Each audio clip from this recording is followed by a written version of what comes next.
Dear students, ਆਪਾਂ loop statement study ਕਰ ਰਹੇ ਸੀ ਜਿਹੜੀਆਂ ਕਿ ਆਈਟਰੇਟਿਵ ਨੇਚਰ ਦੀਆਂ ਹੁੰਦੀਆਂ ਨੇ।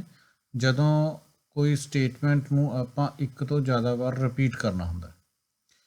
ਇਹਨਾਂ ਸਟੇਟਮੈਂਟਸ ਦੇ ਅਧੀਨ ਆਪਾਂ ਫॉर, ਵਾਈਲ ਤੇ ਡੂ ਵਾਈਲ ਸਟੇਟਮੈਂਟਸ ਸਟੱਡੀ ਕੀਤੀਆਂ ਨੇ।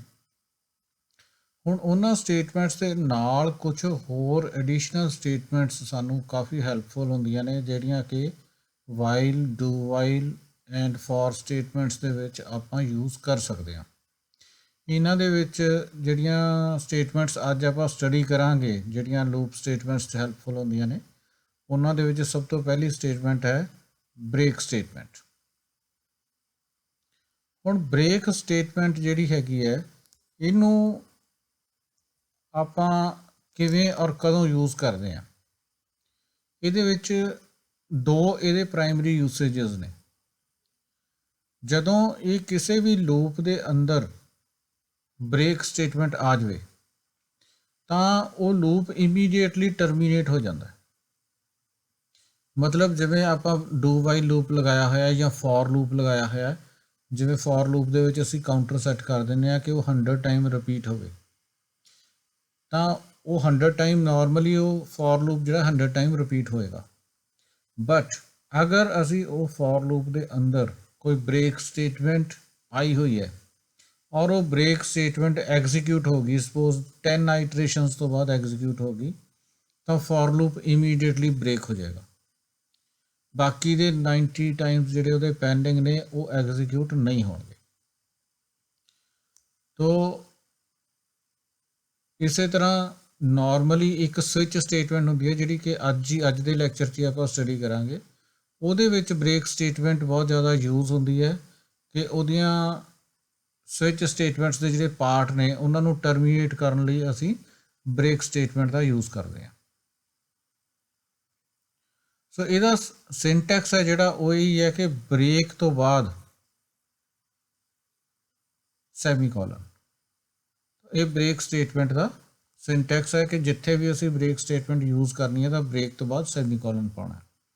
ਹੁਣ ਇਹਦੇ ਵਿੱਚ ਜਿਹੜੀ ਚੀਜ਼ ਧਿਆਨ ਦੇਣ ਵਾਲੀ ਹੈ ਉਹ ਇਹ ਹੈ ਕਿ ਜਿਵੇਂ ਸਾਨੂੰ ਪਤਾ ਹੈ ਵੀ ਜਦੋਂ ਵੀ ਬ੍ਰੇਕ ਸਟੇਟਮੈਂਟ ਐਗਜ਼ੀਕਿਊਟ ਹੋਏਗੀ ਇਹਨੇ ਲੂਪ ਨੂੰ ਬ੍ਰੇਕ ਕਰ ਦੇਣਾ, ਤੋੜ ਦੇਣਾ। ਲੂਪ ਉਸ ਤੋਂ ਬਾਅਦ ਰਿਪੀਟ ਨਹੀਂ ਹੋਏਗਾ। ਸੋ ਇਸ ਕਰਕੇ ਅਸੀਂ ਬ੍ਰੇਕ ਸਟੇਟਮੈਂਟ ਜਿਹੜੀ ਯੂਜ਼ ਕਰਦੇ ਹਾਂ ਉਹ ਹਮੇਸ਼ਾ ਹੀ ਕਿਸੇ ਕੰਡੀਸ਼ਨਲ ਸਟੇਟਮੈਂਟ ਨਾਲ ਯੂਜ਼ ਕਰਦੇ ਹਾਂ। ਫੋਰ ਐਗਜ਼ਾਮਪਲ ਇਫ ਸਟੇਟਮੈਂਟ ਦੇ ਨਾਲ ਕੰਬਾਈਨ ਕਰਕੇ ਬ੍ਰੇਕ ਸਟੇਟਮੈਂਟ ਨੂੰ ਯੂਜ਼ ਕਰਦੇ ਹਾਂ ਕਿ ਜਦੋਂ ਕੋਈ ਪਰਟੀਕੂਲਰ ਜਿਹੜੀ ਕੰਡੀਸ਼ਨ ਹੈ ਉਹ ਟਰੂ ਹੋ ਜਾਵੇ ਤਾਂ ਹੀ ਬ੍ਰੇਕ ਸਟੇਟਮੈਂਟ ਜਿਹੜੀ ਹੈ ਉਸ ਲੂਪ ਨੂੰ ਤੋੜੇ ਜਾਂ ਬ੍ਰੇਕ ਕਰੇ। ਅਗਰ ਤੁਸੀਂ ਸਿੱਧੀ ਬਿਨਾਂ ਕਿਸੇ ਕੰਡੀਸ਼ਨ ਤੋਂ ਕਿਸੇ ਵੀ ਲੂਪ ਦੇ ਅੰਦਰ ਬ੍ਰੇਕ ਸਟੇਟਮੈਂਟ ਯੂਜ਼ ਕਰੋਗੇ ਤਾਂ ਉਹ ਫਸਟ ਆਈਟਰੇਸ਼ਨ ਦੇ ਵਿੱਚ ਹੀ ਲੂਪ ਬ੍ਰੇਕ ਹੋ ਜਾਏਗਾ, ਅੱਗੋਂ ਨਹੀਂ ਚੱਲੇਗਾ, ਕਿਉਂਕਿ ਬ੍ਰੇਕ ਸਟੇਟਮੈਂਟ ਜਦੋਂ ਵੀ ਉਹ ਸੀਕੁਐਂਸ 'ਚ ਆਏਗੀ ਉਹਨੇ ਐਗਜ਼ੀਕਿਊਟ ਹੋ ਜਾਣਾ। ਸੋ ਬ੍ਰੇਕ ਸਟੇਟਮੈਂਟ ਨੂੰ ਜਦੋਂ ਵੀ ਅਸੀਂ ਯੂਜ਼ ਕਰਨਾ ਹੈ ਉਹ ਇਫ ਸਟੇਟਮੈਂਟ ਦੀ ਕੰਡੀਸ਼ਨ ਦੇ ਨਾਲ ਕਰਨਾ ਹੈ ਤਾਂ ਕਿ ਕਿਸੇ ਪਰਟੀਕੂਲਰ ਕੰਡੀਸ਼ਨ 'ਚ ਹੀ ਬ੍ਰੇਕ ਸਟੇਟਮੈਂਟ ਜਿਹੜੀ ਹੈ ਉਹ ਐਗਜ਼ੀਕਿਊਟ ਹੋਵੇ। ਹੁਣ ਅਸੀਂ ਇਹਦੇ ਫਲੋ ਚਾਰਟ 'ਤੇ ਆਉਂਦੇ ਹਾਂ। ਹੁਣ ਦੇਖੋ ਫਲੋ ਚਾਰਟ ਦੇ ਵਿੱਚ ਕੀ ਹੈ ਕਿ ਇੱਥੋਂ ਫਲੋ ਆਪਣਾ ਸ਼ੁਰੂ ਹੋਇਆ। ਸਭ ਤੋਂ ਪਹਿਲਾਂ ਉਹ ਜਿਹੜਾ ਲੂਪ ਹੈ ਉਹਦੀ ਕੰਡੀਸ਼ਨ ਚੈੱਕ ਹੋਈ। ਅਗਰ ਇਹ ਕੰਡੀਸ਼ਨ ਟਰੂ ਹੈ ਤਾਂ ਲੂਪ ਦੀਆਂ ਸਟੇਟਮੈਂਟਸ ਐਗਜ਼ੀਕਿਊਟ ਹੋਣਗੀਆਂ। ਹੁਣ ਸਟੇਟਮੈਂਟਸ ਦੇ ਇਨ ਬਿਟਵੀਨ ਬ੍ਰੇਕ ਸਟੇਟਮੈਂਟ ਹੈ ਤਾਂ ਸਭ ਤੋਂ ਪਹਿਲਾਂ ਅਸੀਂ ਕੀ ਹੈ ਕਿ ਬ੍ਰੇਕ ਸਟੇਟਮੈਂਟ ਦੇ ਨਾਲ ਜਿਹੜੀ ਇਫ ਲਗਾਈ ਹੋਈ ਹੈ ਉਹ ਕੰਡੀਸ਼ਨ ਚੈੱਕ ਕਰੇਗੀ। ਬ੍ਰੇਕ ਦੀ ਇਫ ਸਟੇਟਮੈਂਟ ਦੀ ਕੰਡੀਸ਼ਨ ਚੈੱਕ ਕਰੇਗੀ। ਅਗਰ ਕੰਡੀਸ਼ਨ ਟਰੂ ਹੋਗੀ ਤਾਂ ਲੂਪ ਬ੍ਰੇਕ ਹੋ ਜਾਏਗਾ। ਅਗਰ ਇਫ ਦੀ ਬ੍ਰੇਕ ਜਿਹੜੀ ਹੈ ਸਟੇਟਮੈਂਟ ਫਾਲਸ ਹੈ ਤਾਂ ਉਹ ਲੂਪ ਦੀਆਂ ਨੈਕਸਟ ਸਟੇਟਮੈਂਟਸ ਕੰਟੀਨਿਊ ਰਹਿਣਗੀਆਂ ਔਰ ਅਲਟੀਮੇਟਲੀ ਲੂਪ ਜਿਹੜਾ ਦੁਬਾਰਾ ਸ਼ੁਰੂ ਤੋਂ ਸ਼ੁਰੂ ਹੋ ਜਾਏਗਾ। ਸੋ ਇਸ ਨੂੰ ਧਿਆਨ ਨਾਲ ਅਗਰ ਦੇਖੋ ਕਿ ਲੂਪ ਦੀ ਜਿਹੜੀ ਕੰਡੀਸ਼ਨ ਹੈ ਜਿੰਨੀ ਦੇਰ ਇਹ ਟਰੂ ਰਹੇਗੀ ਉਨੀ ਦੇਰ ਲੂਪ ਕੰਟੀਨਿਊ ਰਹੇਗਾ। ਲੇਕਿਨ ਅਗਰ ਬ੍ਰੇਕ ਸਟੇਟਮੈਂਟ ਦੀ ਕੰਡੀਸ਼ਨ ਟਰੂ ਹੋਗੀ ਤਾਂ ਉਹ ਲੂਪ ਚੋਂ ਬਾਹਰ ਨਿਕਲ ਜਾਏਗਾ। ਤੋ ਇੱਥੇ ਜਿਹੜੇ ਰਿਜ਼ਲਟ ਨੇ ਉਹ ਇਹ ਹੈ ਕਿ ਲੂਪ ਦੀ ਜਿਹੜੀ ਓਵਰਆਲ ਲੂਪ ਦੀ ਕੰਡੀਸ਼ਨ ਹੈ ਉਹ ਫਾਲਸ ਹੋਣ ਨਾਲ ਲੂਪ ਬ੍ਰੇਕ ਹੋਏਗਾ, ਲੇਕਿਨ ਬ੍ਰੇਕ ਸਟੇਟਮੈਂਟ ਦੀ ਕੰਡੀਸ਼ਨ ਟਰੂ ਹੋਣ ਨਾਲ ਲੂਪ ਬ੍ਰੇਕ ਹੋ ਜਾਏਗਾ। तो loop condition and break statement की कंडीशन एक दूजे तो उल्ट बिहेवियर करदियां ने। तो लूप की कंडीशन जिन्नी देर ट्रू रहेगी लूप कंटिन्यू रहेगा, स्टेटमेंट्स एग्जीक्यूट होंदियां रहणगियां। बट जिद्दां ही ब्रेक स्टेटमेंट की आउटपुट जिहड़ी है जां उसकी जिहड़ी कंडीशन है वो ट्रू होगी तो लूप ब्रेक कर देगा, जिन्नी देर फॉल्स है लूप जिहड़ा आइटरेशन है कंटिन्यू रहेगी। सिमिलरली साडे कोले एक स्टेटमेंट है जिन्हों असीं कहने आ कॉन्टीन्यू स्टेटमेंट। कॉन्टीन्यू स्टेटमेंट भी कुछ हद तक ब्रेक स्टेटमेंट वांगू काम करती है, बट ये एक बहुत मेजर फर्क है कि जिस तरह किसी भी लूप के अंदर जदों कॉन्टीन्यू स्टेटमेंट आ जाए तो उस कंटीन्यू स्टेटमेंट तो बाद जिहड़ियां स्टेटमेंट्स आउंदियां ने वो स्किप हो जाणगियां उस पर्टिकुलर साइकिल दे विच। सो कंटीन्यू स्टेटमेंट सिर्फ एक साइकिल च काम करती है कि जिथे भी कंटीन्यू स्टेटमेंट आ जाती है उस तो बाद वालियां स्टेटमेंट्स एग्जीक्यूट नहीं होणगियां और दोबारा तो जिहड़ी नैक्सट साइकिल है उस लूप का वो शुरू हो जाएगा। तो ये सिंटैक्स है जिहड़ा ब्रेक वांगू ही है कि कंटीन्यू एंड सैमीकोलन। और फ्लो चार्ट नूं देख के तुहानूं थोड़ा जिहा ज़्यादा आइडिया होएगा कि कंटीन्यू स्टेटमेंट किवें काम करती है। हुण देखो सब तो पहला लूप की कंडीशन चैक हुई, अगर ट्रू है तो लूप शुरू हो जाएगा। उस तो बाद कंटीन्यू स्टेटमेंट की कंडीशन चैक हुई। हुण कंटीन्यू स्टेटमेंट नूं भी इफ स्टेटमेंट के वांगू ब्रेक स्टेटमेंट के वांगू इफ स्टेटमेंट के नाल यूज़ करना है। सो जदों इफ स्टेटमेंट की कंडीशन ट्रू है तो इन्हें कंटीन्यू तो चला जाना। हुण ब्रेक स्टेटमेंट की करती सी उन्होंने लूप चों बाहर कढ़ दिंदी सी, लेकिन कंटीन्यू स्टेटमेंट की करेगी इनू स्टार्ट ते वापस लेके जाएगी। सो दैट मीनस जदों कंटीन्यू की स्टेटमेंट ट्रू होगी तो आ जिहड़ा स्टेटमेंट्स का सैकेंड सैट है, यह स्टेटमेंट्स का फर्स्ट सैट है, यह स्टेटमेंट का सैकेंड सैट है। कंटीन्यू तो बाद सैकेंड सैट आया स्टेटमेंट्स का। सो अगर कंटीन्यू दे विच कंडीशन ट्रू होगी तो उन्हें दोबारा लूप की कंडीशन ते चले जाना, स्टेटमेंट्स टू जिहड़ियां ने यह स्किप हो जाएंगियां और कंडीशन तो दोबारा कंडीशन चैक करके स्टेटमेंट वन चैक करेगा, फिर कंटीन्यू ते जाएगा। अगर कंटीन्यू की कंडीशन फॉल्स है तो स्टेटमेंट टू एग्जीक्यूट होएगी और वो दोबारा स्टार्ट ते जाएगा। अगर कंडीशन जिहड़ी है कंटीन्यू की ट्रू होगी तो वो स्टेटमेंट टू नूं स्किप करके इत्थों ही वापस स्टार्ट ते मुड़ जाएगा। सो ब्रेक और कंटीन्यू दे विच फर्क ये है कि जिद्दों भी ब्रेक स्टेटमेंट की कंडीशन ट्रू होगी उन्हें इत्थों क्विट कर जाना, लेकिन कंटीन्यू ने की करना है उन्होंने दोबारा स्टार्ट ते वापस मोड़ देना। सो कंटीन्यू दे विच स्टेटमेंट टू जिहड़ियां सैट्स ने ये स्किप होंदियां ने वो भी सिर्फ एक पर्टिकुलर साइकिल लई। नैक्सट साइकिल दे विच जे कंटीन्यू की कंडीशन फॉल्स होगी तो एग्जीक्यूट होणगियां, लेकिन ब्रेक स्टेटमेंट लूप नूं हमेशा लिए ब्रेक कर देती है। सो दोवां दे विच एक मेजर यह डिफरेंस हैगा कंटीन्यू एंड ब्रेक स्टेटमेंट दे विच। दैन हुण कंटीन्यू नूं डिमोनस्ट्रेट करने वाला एक प्रोग्राम आपां लिखिया होया, इनू आपां उहदे विच जिहड़ा डिवेलपर C++ दे विच हुणे एग्जीक्यूट करके देखते हैं कि यह किवें काम करदा। हुण अपने कोले की है कि यह डिवेलपर C++ दे विच मैं प्रोग्राम लिखिया है, इनू पहलां आपां की करदे हां कि मैं कंटीन्यू स्टेटमेंट इहदे विचों डिलीट कर दिंदा। तां इह की करेगा कि फर्स्ट 10 नंबर्स दा सम आपां कैलकुलेट करदे हां। सम of first 10 natural numbers.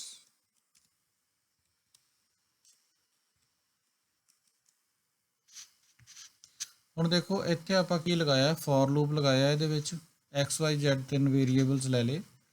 For loop दे विच आपां x नूं 1 तो स्टार्ट किया और x less than equal to 10 तक गए, x नूं आपां इंक्रीमेंट किया और इहदे विच आपां y equal to y plus x statement लिख दी। सो ये की करेगा कि y नूं आपां इनिशियली 0 लिया, x 1 ਸੀਗਾ, ਸੋ ਪਹਿਲਾਂ y ਦੇ ਵਿੱਚ 1 ਐਡ ਹੋ ਜਾਏਗਾ, ਫਿਰ ਉਸ ਤੋਂ ਬਾਅਦ x 2 ਹੋ ਜਾਏਗਾ, ਫਿਰ 2 ਜਿਹੜਾ y ਪਹਿਲਾਂ 1 ਸੀ 2 ਉਹਦੇ 'ਚ ਐਡ ਹੋ ਜਾਏਗਾ। ਇਸ ਤਰ੍ਹਾਂ ਕਰਕੇ x ਜਿਹੜਾ 1 ਇਨਕਰੀਜ਼ ਕਰਕੇ 1 ਤੋਂ ਲੈ ਕੇ 10 ਤੱਕ ਇਨਕਰੀਜ਼ ਹੋਏਗਾ ਔਰ y ਦੇ ਵਿੱਚ ਐਡ ਹੁੰਦਾ ਜਾਏਗਾ। ਸੋ ਪਹਿਲੇ 10 ਨੈਚੁਰਲ ਨੰਬਰਸ ਦਾ ਸਮ ਜਿਹੜਾ ਸਾਡੇ ਕੋਲੇ ਆ ਜਾਏਗਾ। ਤਾਂ ਇਹਨੂੰ ਆਪਾਂ ਕੰਪਾਈਲ ਕਰਦੇ ਹਾਂ,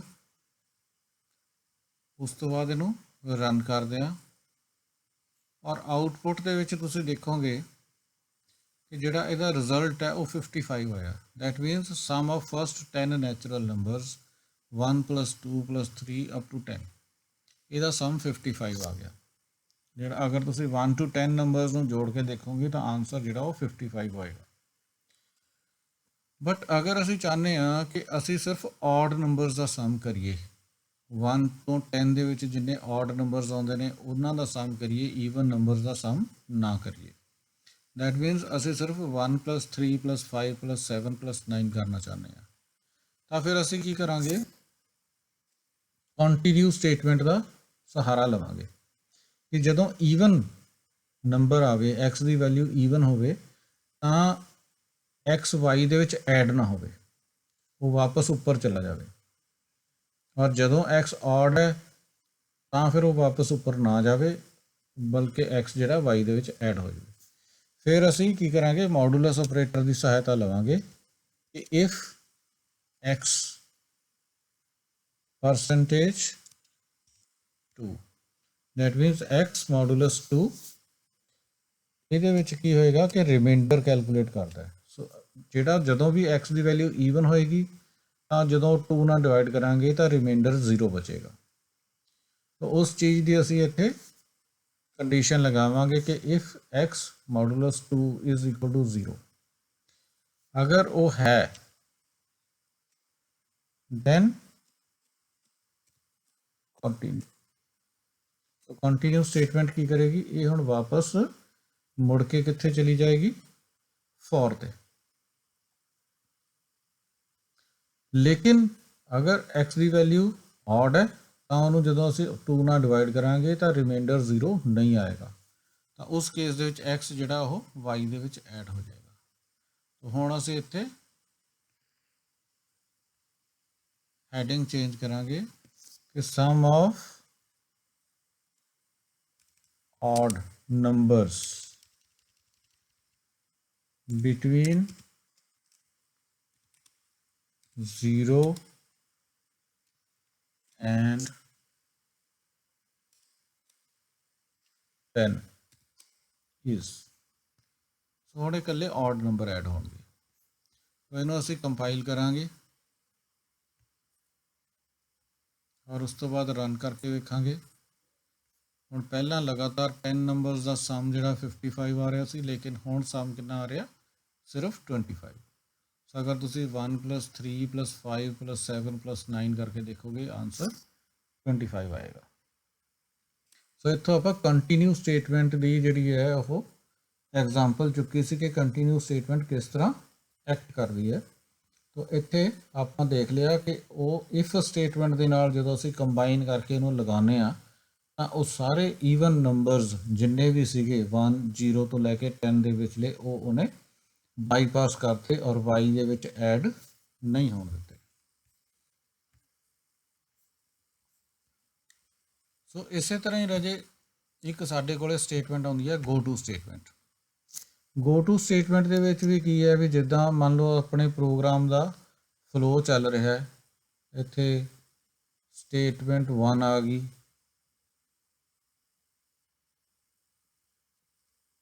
ਇੱਥੇ ਸਟੇਟਮੈਂਟ 2 ਆ ਗਈ, ਕਾਲਮ ਇਸ ਤਰ੍ਹਾਂ ਚੱਲਦਾ ਜਾ ਰਿਹਾ ਹੈ ਔਰ ਐਂਡ ਦੇ ਵਿੱਚ ਆਪਣੇ ਕੋਲੇ ਕੀ ਆ ਗਈ, ਸਟੇਟਮੈਂਟ n ਐਂਡ ਇੱਥੇ ਆ ਗਈ ਸਟੇਟਮੈਂਟ m। ਹੁਣ ਮੰਨ ਲਓ ਅਸੀਂ ਇੱਥੇ ਆ, ਇੱਥੋਂ ਅਸੀਂ ਸਾਨੂੰ ਇੱਕਦਮ ਇੱਥੇ ਕੋਈ ਪ੍ਰੋਗਰਾਮ ਦੇ ਵਿੱਚ ਕੰਡੀਸ਼ਨ ਇਹੋ ਜਿਹੀ ਆਪਾਂ ਪਾ ਦਿੰਦੇ ਹਾਂ ਕਿ ਅਗਰ ਉਹ ਕੰਡੀਸ਼ਨ ਸਹੀ ਹੋਵੇ ਤਾਂ ਪ੍ਰੋਗਰਾਮ ਜਿਹੜਾ ਇਸ ਸਟੇਟਮੈਂਟ ਤੋਂ ਬਾਅਦ ਸਿੱਧਾ ਹੀ ਕਿੱਥੇ ਜਾਵੇ, ਸਟੇਟਮੈਂਟ M ਦੇ ਉੱਤੇ। ਤਾਂ ਇੱਥੇ ਫਿਰ ਆਪਾਂ ਆਪਣੇ ਕੋਲੇ ਇੰਸਟਰਕਸ਼ਨ ਹੈ ਕਿ ਅਸੀਂ ਇੱਥੇ ਲਿਖ ਸਕਦੇ ਹਾਂ ਗੋ ਟੂ, ਕੋਈ ਵੀ ਨਾਮ ਅਸੀਂ ਰੱਖ ਲਓ, ਸਪੋਜ਼ ਐਂਡ 1 ਰੱਖ ਲੈਂਦੇ ਹਾਂ, ਐਂਡ 1, ਗੋ ਟੂ ਐਂਡ 1। ਹੁਣ ਐਂਡ 1 ਕੀ ਹੈ, ਐਂਡ 1 ਇੱਕ ਲੇਬਲ ਹੈ, ਜਿਹੜੀ ਸਟੇਟਮੈਂਟ ਤੇ ਅਸੀਂ ਜਾਣਾ ਹੈ ਉਹਦੇ ਅੱਗੇ ਅਸੀਂ ਐਂਡ 1 ਲਿਖ ਕੇ ਕੋਲਨ ਪਾਵਾਂਗੇ, ਐਂਡ 1 ਕੋਲਨ ਸਟੇਟਮੈਂਟ M। ਸੋ ਆਹ ਜਿਹੜਾ ਐਂਡ 1 ਹੈ ਔਰ ਆਹ ਐਂਡ 1 ਹੈ, ਇਹਨੂੰ ਅਸੀਂ ਕਹਿੰਦੇ ਆ ਲੇਬਲ। ਤਾਂ ਕਦੇ ਵੀ ਅਸੀਂ ਪ੍ਰੋਗਰਾਮ ਦੇ ਵਿੱਚੋਂ ਜੰਪ ਕਰਕੇ ਕਿਸੇ ਹੋਰ ਸਟੇਟਮੈਂਟ ਤੇ ਜਾਣਾ ਹੈ ਤਾਂ ਅਸੀਂ ਉਸ ਸਟੇਟਮੈਂਟ ਦੇ ਅੱਗੇ ਕੋਲਨ ਦਾ ਕੋਈ ਵੀ ਨਾਮ ਆਪਣਾ ਰੱਖ ਕੇ, ਉਹਨੂੰ ਲੇਬਲ ਕਹਿੰਦੇ ਆ ਆਪਾਂ, ਕੋਈ ਵੀ ਨਾਮ ਰੱਖ ਕੇ ਉਹਦੇ ਪਿੱਛੇ ਕੋਲਨ, ਕੋਲਨ ਤੋਂ ਬਾਅਦ ਉਹ ਸਟੇਟਮੈਂਟ। ਤਾਂ ਅਸੀਂ ਜਿੱਥੇ ਵੀ ਉਹ ਗੋ ਟੂ ਲੇਬਲ ਦਾ ਨਾਮ ਲਿਖਾਂਗੇ ਤਾਂ ਉਸ ਗੋ ਟੂ ਤੋਂ ਤੁਰੰਤ ਬਾਅਦ ਉਹ ਉਸ ਸਟੇਟਮੈਂਟ ਤੇ ਜੰਪ ਕਰ ਜਾਏਗਾ ਜਿਸ ਦਾ ਲੇਬਲ ਉਹ ਹੈ ਜੋ ਅਸੀਂ ਗੋ ਟੂ ਸਟੇਟਮੈਂਟ ਦੇ ਨਾਲ ਲਿਖਿਆ। ਜਿਵੇਂ ਇੱਥੇ ਐਂਡ 1 ਲਿਖਿਆ ਸੀ ਤਾਂ ਉਹ ਜੰਪ ਕਰਕੇ ਐਂਡ 1 ਤੇ ਆਏਗਾ। ਤਾਂ ਇਹਦਾ ਸਿੰਟੈਕਸ ਉਹੀ ਹੈ, ਗੋ ਟੂ ਤੋਂ ਬਾਅਦ ਲੇਬਲ ਸੈਮੀਕੋਲਨ, ਉਸ ਲੇਬਲ ਦਾ ਨਾਮ ਹੈ ਜਿਹੜਾ, ਉਸ ਤੋਂ ਬਾਅਦ ਕੋਲਨ, ਫਿਰ ਸਟੇਟਮੈਂਟ, ਫਿਰ ਸੈਮੀਕੋਲਨ।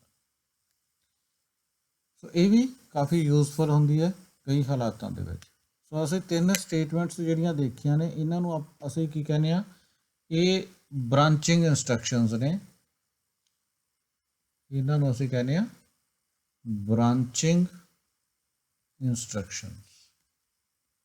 ਕਿ ਇੱਕ ਜਗ੍ਹਾ ਤੋਂ ਜਾ ਕੇ ਦੂਜੀ ਜਗ੍ਹਾ ਦੇ ਉੱਤੇ ਪ੍ਰੋਗਰਾਮ ਦੇ ਕੰਟਰੋਲ ਜਿਹੜਾ ਹੈ ਇੱਕ ਪੁਆਇੰਟ ਤੋਂ ਦੂਸਰੀ ਜਗ੍ਹਾ ਤੇ ਟ੍ਰਾਂਸਫਰ ਕਰ ਦੇਣਾ। ਜਿਵੇਂ ਬ੍ਰੇਕ ਸਟੇਟਮੈਂਟ ਹੈ, ਉਹ ਲੂਪ ਨੂੰ ਤੋੜ ਕੇ ਨੈਕਸਟ ਸਟੇਟਮੈਂਟ ਤੇ ਚਲੀ ਜਾਏਗੀ। ਕੰਟੀਨਿਊ ਸਟੇਟਮੈਂਟ ਹੈ, ਉਹ ਇੱਕ ਸਾਈਕਲ ਨੂੰ ਵਿੱਚੋਂ ਬ੍ਰੇਕ ਕਰਕੇ ਦੁਬਾਰਾ ਸਟਾਰਟ ਤੇ ਲੈ ਜਾਏਗੀ। ਗੋ ਟੂ ਸਟੇਟਮੈਂਟ ਹੈ, ਉਹ ਇੱਕ ਜਗ੍ਹਾ ਤੋਂ ਜੰਪ ਕਰਕੇ ਦੂਸਰੀ ਜਗ੍ਹਾ ਚਲੀ ਜਾਏਗੀ ਜਿੱਥੇ ਦਾ ਉਹ ਲੇਬਲ ਅਸੀਂ ਗੋ ਟੂ ਸਟੇਟਮੈਂਟ ਦੇ ਵਿੱਚ ਮੈਂਸ਼ਨ ਕੀਤਾ ਹੈ। ਫਾਈਨਲੀ ਸਾਡੇ ਕੋਲੇ ਜਿਹੜੀ ਅੱਜ ਦੀ ਲਾਸਟ ਸਟੇਟਮੈਂਟ ਹੈ, that is switch statement. Switch statement ਦੇ ਵਿੱਚ ਕੀ ਹੈ ਵੀ it provides an alternative to if else statement. ਜਿਵੇਂ ਸਾਡੇ ਕੋਲੇ ਬਹੁਤ ਸਾਰੇ ਆਪਸ਼ਨਸ ਨੇ, ਮੰਨ ਲਓ 6 ਜਾਂ 7 ਆਪਸ਼ਨਸ ਨੇ, ਤਾਂ ਅਸੀਂ ਉੱਥੇ ਇਫ ਐਲਸ ਕਰਕੇ ਸਟੇਟਮੈਂਟਸ ਲਗਾਉਂਦੇ ਆ ਕਿ if this condition is true then this, else if this condition is true then Y, else if this condition is true then Z. ਇਸ ਤਰ੍ਹਾਂ ਕਰਦੇ ਸਾਨੂੰ ਬਾਰ-ਬਾਰ ਕਰਨਾ ਪੈਂਦਾ। ਲੇਕਿਨ ਸਵਿਚ ਸਟੇਟਮੈਂਟ ਇਹਦਾ ਇੱਕ ਈਜ਼ੀ ਆਪਸ਼ਨ ਹੈ। ਮੰਨ ਲਓ ਸਾਡੇ ਕੋਲੇ 8 ਜਾਂ 9 ਆਪਸ਼ਨਸ ਨੇ, ਤਾਂ ਅਸੀਂ ਕੀ ਕਰਦੇ ਹਾਂ, ਸਵਿਚ ਦੇ ਨਾਲ ਇੱਕ ਐਕਸਪ੍ਰੈਸ਼ਨ ਲਿਖੀ ਹੁੰਦੀ ਹੈ।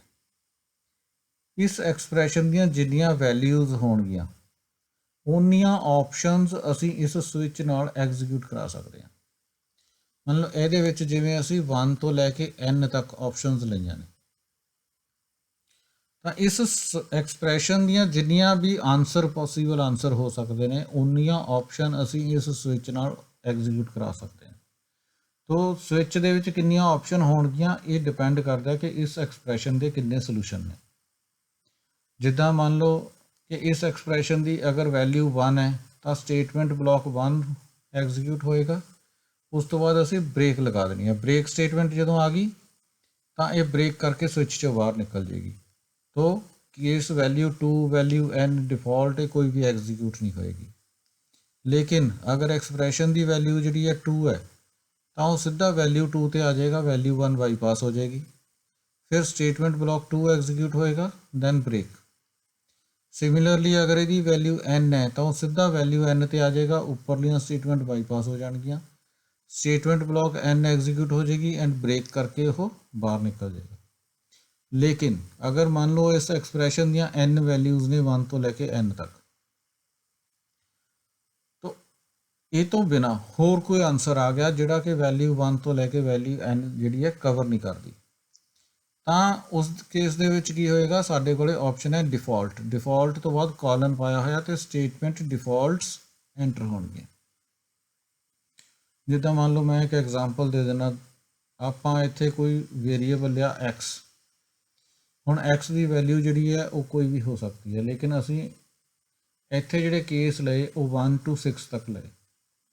ਹੁਣ ਕਿਸੇ ਨੇ ਕਿਸੇ ਤਰੀਕੇ x ਨੂੰ 7 ਅਸਾਈਨ ਕਰਤਾ, ਤਾਂ ਇੱਥੇ ਵੈਲਿਊਜ਼ ਜਿਹੜੀਆਂ ਸਾਡੇ ਕੋਲ 1 to 6 ਜਾਂਦੀਆਂ ਨੇ। ਤੋ ਇਨ ਕੇਸ ਜਦੋਂ 7 ਆ ਜਾਏਗਾ, ਇਹ ਕਿਸੇ ਕੋਈ ਵੀ ਕੇਸ ਜਿਹੜਾ ਉਹਨੂੰ ਕਵਰ ਨਹੀਂ ਕਰਦਾ 7th ਵੈਲਿਊ ਨੂੰ, ਤਾਂ ਉਹ ਸਿੱਧਾ ਡਿਫਾਲਟ ਤੇ ਜਾਏਗਾ ਤੇ ਡਿਫਾਲਟ ਤੇ ਜੋ ਵੀ ਅਸੀਂ ਮੈਸੇਜ ਲਿਖਿਆ ਹੋਏਗਾ ਉਹ ਡਿਸਪਲੇ ਹੋ ਜਾਏਗਾ। ਤੋ ਇਹ ਸਵਿਚ ਸਟੇਟਮੈਂਟ ਹੈ ਜਿਹੜੀ ਕਿ ਅਸੀਂ ਨੰਬਰ ਆਫ ਆਪਸ਼ਨਸ ਦੇ ਵਿੱਚੋਂ ਜਦੋਂ ਇੱਕ ਆਪਸ਼ਨ ਚੁਣਨੀ ਹੋਵੇ ਤਾਂ ਉਹਨੂੰ ਯੂਜ਼ ਕਰਦੇ ਹਾਂ ਆਪਾਂ। ਇਹ ਇਫ ਐਲਸ ਸਟੇਟਮੈਂਟ ਤੋਂ ਫਾਸਟ ਹੈ। ਸੋ ਇਹਦਾ ਇੱਕ ਆਪਾਂ ਸੈਂਪਲ ਪ੍ਰੋਗਰਾਮ ਮੈਂ ਲਿਖਿਆ, ਜਿਹੜਾ ਕਿ ਮੈਂ ਹੁਣ ਐਗਜ਼ੀਕਿਊਟ ਤੁਹਾਨੂੰ ਉਹਦੇ ਵਿੱਚ ਆਪਾਂ ਕਰਦੇ ਹਾਂ ਜਾ ਕੇ। ਇਹਦੇ ਵਿੱਚ ਬੇਸਿਕਲੀ ਕੀ ਹੈ ਕਿ ਮਾਰਕਸ ਲਏ ਹੋਏ ਨੇ, ਆਪਾਂ ਗ੍ਰੇਡ ਲਏ ਹੋਏ ਨੇ ਕਿ ਅਗਰ ਇੰਨੀ ਤੋਂ ਇੰਨੀ ਰੇਂਜ ਦੇ ਮਾਰਕਸ ਨੇ ਤਾਂ ਉਹਦਾ ਕੀ ਗ੍ਰੇਡ ਬਣੇਗਾ। ਮਾਰਕਸ ਲੈਸ ਦੈਨ 35 ਨੇ ਕਿੰਨਾ ਗ੍ਰੇਡ ਆਏਗਾ, 35 to 45 ਨੇ ਕਿੰਨਾ ਗ੍ਰੇਡ ਆਏਗਾ। ਸੋ ਸਟੂਡੈਂਟ ਨੂੰ ਮਾਰਕਸ ਪਤਾ ਨੇ ਲੇਕਿਨ ਉਹ ਗ੍ਰੇਡ ਜਾਣਨਾ ਚਾਹੁੰਦਾ ਹੈ। ਤਾਂ ਉਸ ਕੇਸ ਦੇ ਵਿੱਚ ਅਸੀਂ ਇਹ ਲਿਖਿਆ ਹੈ ਕਿ ਜੇਕਰ ਤੁਹਾਡੇ ਮਾਰਕਸ ਜਿਹੜੇ ਨੇ 35 ਤੋਂ ਘੱਟ ਨੇ ਤਾਂ ਤੁਸੀਂ ਆਪਸ਼ਨ 1 ਚੁਣਨੀ ਹੈ। ਜੇ ਮਾਰਕਸ 35 to 45 ਨੇ ਤਾਂ 2 ਐਂਟਰ ਕਰਨਾ ਹੈ। ਮਾਰਕਸ 45 to 60 ਹੈ ਤਾਂ 3 ਐਂਟਰ ਕਰਨਾ ਹੈ। ਔਰ ਅਗਰ ਤੁਹਾਡੇ ਜਿਹੜੇ ਮਾਰਕਸ ਨੇ ਉਹ ਗ੍ਰੇਟਰ ਦੈਨ 60 ਨੇ ਤਾਂ 4 ਐਂਟਰ ਕਰਨਾ ਹੈ। ਸੋ ਫਾਈਨਲੀ ਮੈਸੇਜ ਆਪਾਂ ਦਿੰਦੇ ਹਾਂ ਕਿ enter your choice as per your marks shown above. ਤੋ ਇਸ ਦੇ ਵਿੱਚੋਂ ਜਿਹੜੀ ਰੇਂਜ 'ਚ ਤੁਹਾਡੇ ਮਾਰਕਸ ਆਉਂਦੇ ਨੇ ਉਹ ਵਾਲੀ ਪਰਟੀਕੂਲਰ ਆਪਸ਼ਨ ਤੁਸੀਂ ਦੇਣੀ ਹੈ। ਸਪੋਜ਼ ਕੋਈ ਸਟੂਡੈਂਟ 3 ਐਂਟਰ ਕਰ ਦਿੰਦਾ ਤਾਂ ਉਹ ਸਿੱਧਾ ਜਿਹੜੀ ਸਵਿਚ ਸਟੇਟਮੈਂਟ ਹੈ ਉਹ SW ਵੇਰੀਏਬਲ ਨੂੰ ਜਿਹੜਾ ਅਸਾਈਨ ਹੋ ਜਾਏਗਾ scanf ਦੇ ਨਾਲ। ਹੁਣ ਸਵਿਚ ਦੇ ਵਿੱਚ ਅਸੀਂ ਐਕਸਪ੍ਰੈਸ਼ਨ ਦੀ ਜਗ੍ਹਾ SW ਵੇਰੀਏਬਲ ਦਾ ਨਾਮ ਲਿਖਤਾ। ਹੁਣ ਜਦੋਂ ਸਟੂਡੈਂਟ ਨੇ 3 ਐਂਟਰ ਕੀਤਾ ਸੀ ਉਹ SW ਵੇਰੀਏਬਲ ਨੂੰ 3 ਅਸਾਈਨ ਹੋ ਗਿਆ। ਤਾਂ ਸਵਿਚ ਕੀ ਹੈ, ਕੇਸ 3 ਤੇ ਜਾਏਗੀ ਸਿੱਧੀ। ਕੇਸ 3 ਕੀ ਆ ਗਿਆ ਕਿ you have got B grade, ਮਤਲਬ ਉਹਦੇ 45 ਤੋਂ 60 ਦੇ ਵਿੱਚ ਨੰਬਰ ਸੀ, ਉਹਦਾ B ਗ੍ਰੇਡ ਆ ਗਿਆ। ਹੁਣ ਮੰਨ ਲਓ ਕਿਸੇ ਸਟੂਡੈਂਟ ਦੇ ਨੰਬਰ ਜਿਹੜੇ ਆ 60 ਤੋਂ ਗ੍ਰੇਡ ਉੱਪਰ ਹੁੰਦੇ ਤਾਂ ਉਹਨੇ 4 ਐਂਟਰ ਕਰਨਾ ਸੀ, SW ਨੂੰ 4 ਵੈਲਿਊ ਹੋਣੀ ਸੀ ਤਾਂ ਸਵਿਚ ਨੇ ਜਿਹੜਾ ਕੇਸ 4 ਤੇ ਆ ਜਾਣਾ ਸੀ। ਤੋ ਕੀ ਮੈਸੇਜ ਪ੍ਰਿੰਟ ਹੋਣਾ ਸੀ, you have got A grade then break. ਜਿੱਥੇ ਬ੍ਰੇਕ ਆ ਗਈ ਉਹਨੇ ਬਾਹਰ ਨਿਕਲ ਜਾਣਾ। ਤੋ ਇਹਦੇ ਸਿੰਟੈਕਸ ਨੂੰ ਅਗਰ ਤੁਸੀਂ ਦੇਖੀਏ ਤਾਂ ਸਵਿਚ, ਐਕਸਪ੍ਰੈਸ਼ਨ, ਕੇਸ, ਜਿੱਦਾਂ ਜਿੱਦਾਂ ਮੰਨ ਲਓ ਕਿ ਕਿਹੜਾ ਕੇਸ ਹੈ, case value 1, case value 2, case value 3, case value 4 and default. ਇਹਨਾਂ ਸਾਰਿਆਂ ਤੋਂ ਬਾਅਦ ਕੀ ਪਏਗਾ, ਸੈਮੀਕੋਲਨ। ਔਰ ਜੋ ਵੀ ਅਸੀਂ ਸਟੇਟਮੈਂਟ ਐਗਜ਼ੀਕਿਊਟ ਕਰਾਉਣੀ ਆ ਉਸ ਪਰਟੀਕੂਲਰ ਕੇਸ ਦੇ ਵਿੱਚ ਉਹ ਅਸੀਂ ਲਿਖ ਕੇ ਸੈਮੀਕੋਲਨ, ਬ੍ਰੇਕ, ਸੈਮੀਕੋਲਨ।